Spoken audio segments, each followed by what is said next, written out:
Hola a todos, muchísimas gracias por estar aquí. Hoy vamos a tratar el tema de la selección del mejor aceite para nuestro motor con un poquito más detalle de lo que generalmente suele hacerse. Con la finalidad de que el video no se extienda demasiado, vamos a dar por sentado que ya vimos y conocemos los videos anteriores que hemos hecho sobre el tema de los motores, y de manera que no tengamos que explicar muchos detalles de lo que vamos a mencionar aquí. De todas maneras, voy a dejar los enlaces a esos videos anteriores abajo en la descripción del video para su facilidad de conseguirlos. De la misma manera, y buscando también acortar un poco la longitud del video, vamos a dividir el tema en dos partes para hacer la cosa un poquito más agradable y más fácil de ver. Entonces, vamos a empezar por lo más fácil y lo más obvio. El proceso de selección del aceite idóneo para nuestros carros debe comenzar por consultar el manual de propietario. Lo primero que vamos a ver en él es la viscosidad recomendada. Recordemos que la viscosidad definida por el fabricante del carro es para toda la vida útil del motor, y que en muchos casos nos presentan una tablita en la que nos dan diferentes temperaturas de operación, en la que quizás la más importante es la viscosidad en frío, la que está acompañada de la W cuando vemos la especificación. Y esto lo digo porque la temperatura de operación no varía mucho o no varía nada en base a las temperaturas ambientales. Hay un termostato que regula la temperatura del motor, por tanto, cuando ya tenemos la temperatura de operación, va a estar en torno a los 100 tantos grados centígrados, según el diseño del motor o la temperatura escogida del fabricante. No así la temperatura en frío.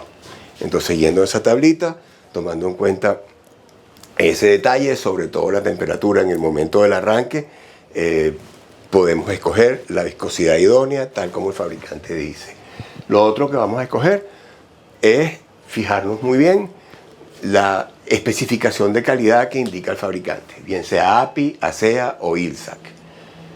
Y por último, aprovechamos la oportunidad, verificamos los periodos de cambio que el fabricante recomienda para nuestro caso específico. Una cosa muy importante que no quiero dejar de decir, no quiero dejar de comentar, y es por la que digo que la fuente más importante a consultar es nuestro manual de propietario, el que venía en la guantera a la hora de elegir el aceite. Es que hay muchas limitaciones en las páginas web, bien sea de fabricante mismo del automóvil o de los fabricantes de aceite, que suelen tener un buscador en el que ponemos marca, modelo, año, tipo de motor, lo que sea, y nos dicen qué aceite usar, o en los manuales foráneos, porque no cubren todo el espectro de posibilidades que hay o variaciones de especificación por regiones que muchos fabricantes suelen tener.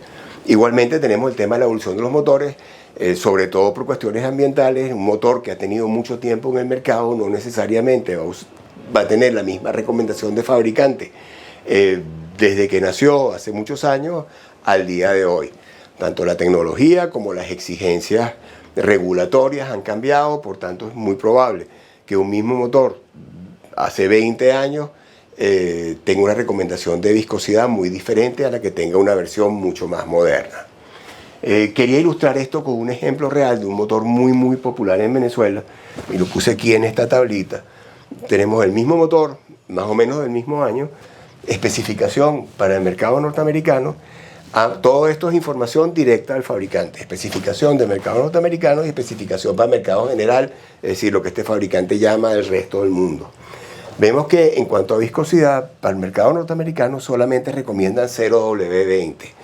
Por otro lado, para el mercado general, dan 4 opciones diferentes, todas más viscosas, incluyendo el tan maltratado y vilipendiado 20W50. Y es un motor moderno. ¿Okay? En cuanto a especificación de calidad, insisto, el mismo motor, para el mercado norteamericano nos habla de un ILSAC GF5, para el resto del mundo nos habla de API, SL, SM o SN.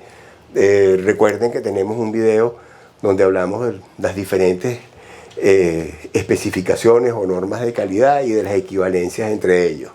Inclusive la capacidad del cárter El primer dígito, el primer número que pongo acá es la capacidad de aceite cuando hacemos el cambio sin reemplazar el filtro, y el segundo cuando lo reemplazamos, como suele hacerse.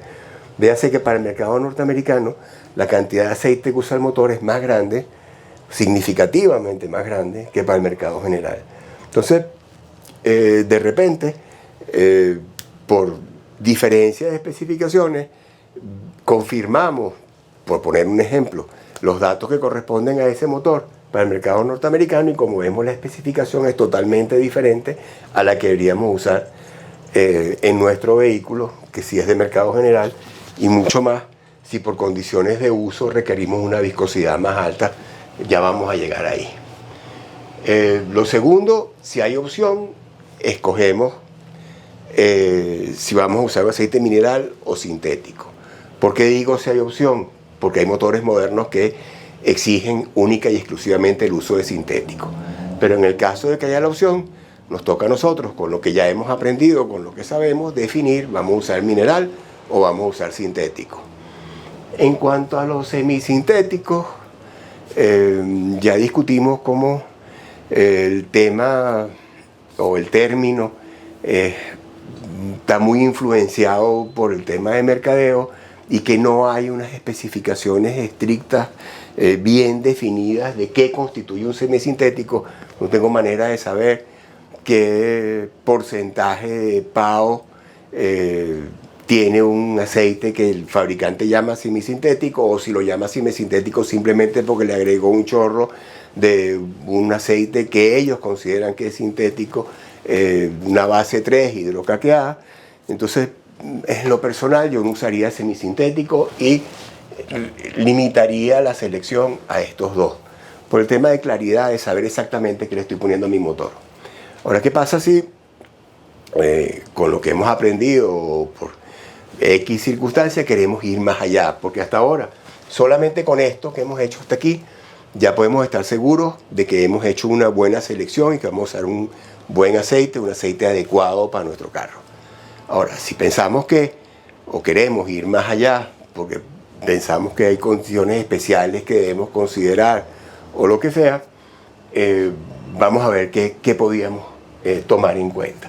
Lo primero, entender qué es lo que nuestro carro necesita.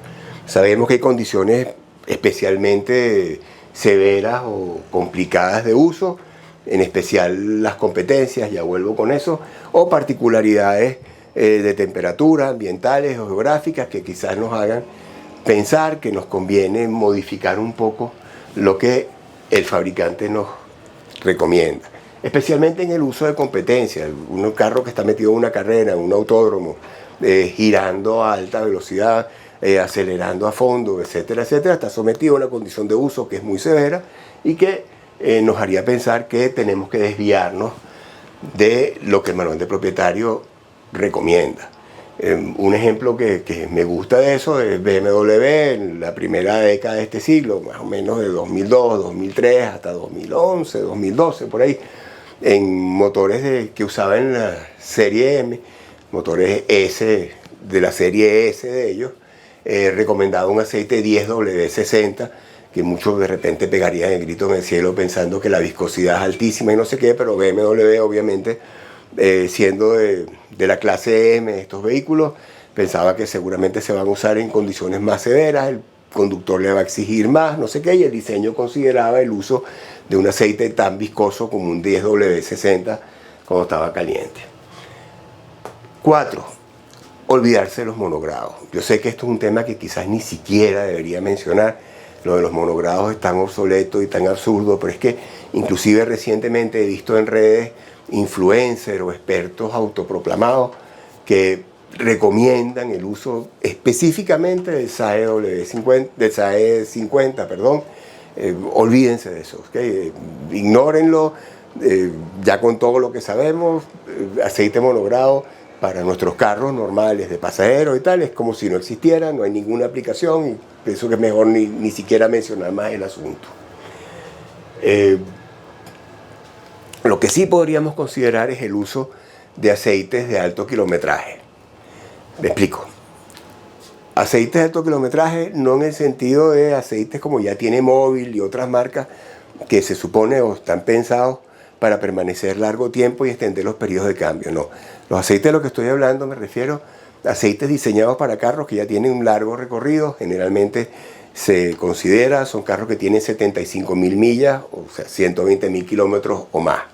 Esos aceites están formulados, están aditivados extra, pensando en eso, en las necesidades específicas de un motor que ya tiene, digamos, un largo recorrido. Para eso, aquí está escrito, para memorizarlo mejor, suelen tener acondicionadores de sellos, es decir, están aditivados con químicos pensados en combatir, digamos, el resecamiento, el endurecimiento por edad de los sellos, de los empaques, de los retenes, de las empacaduras, etcétera, como lo llamen, que se produce por la edad. Entonces se minimizarían las fugas o el sudar de aceite en el motor. Tienen una mayor proporción de aditivos antidesgaste, tienen mejoradores del índice de viscosidad. Nuevamente ya hablamos de lo que es el índice de viscosidad y de qué se trata, pensando también en que al mejorar el índice de viscosidad podemos ayudar a mejorar el sello, por ejemplo, entre los anillos y las paredes del cilindro, y apuntan hacia la zona alta del rango de viscosidad que indica el fabricante. ¿Qué quiero decir con esto? Aquí pusimos un dibujito. Cuando hablamos de viscosidad vimos que existe la tabla SAE J300, que es la referencia que determina oficialmente la especificación que determina los rangos de viscosidad de cada aceite. Supongamos que tenemos un 15WD40 como está aquí. Para que un aceite sea SAE 40, su viscosidad debe estar entre 12.5 y 16.3 centistokes. ¿Qué se buscaría un fabricante entonces para un aceite de alto kilometraje? Apuntar hacia la zona alta de este rango sin salirse de la designación de 40. Es decir, buscaría que la viscosidad de ese aceite, al momento de diseñarlo, de fabricarlo, esté lo más cerca posible del lado alto, es decir, de los 16.3 centistokes en caso de SAE 40, que del 12.5. Ese poquito extra de viscosidad en un motor que ya tiene un cierto kilometraje debería brindar un poquito más de protección al motor. Bueno, ya vimos todo esto que está aquí, así que aprovecho que llegamos a la mitad de la lista y al final de esta primera parte para recordarles que los aspectos técnicos y la justificación para soportar todos estos puntos que vimos aquí están en los videos anteriores con bastante detalle. Recuerden que dejo los enlaces en la descripción de este video. Tampoco está de más recordar que una cosa buena de que estemos aquí en YouTube es poder dar pausa para echar un vistazo a cualquier cosa en la pizarra que no se vea bien de pasada mientras vemos el video, o inclusive echar para atrás para oírme repetir cualquier cosa que no haya quedado claro la primera vez y así sacar el mayor provecho de tantas cosas que decimos aquí. Como siempre, muchísimas gracias a todos por tener la paciencia de llegar hasta aquí. Espero verlos en la segunda parte del video, en la que vamos a ver todos estos puntos y probablemente demos respuesta a muchas preguntas que escuchamos con frecuencia y varios temas de mucho interés para nosotros los carrómanos. Chao.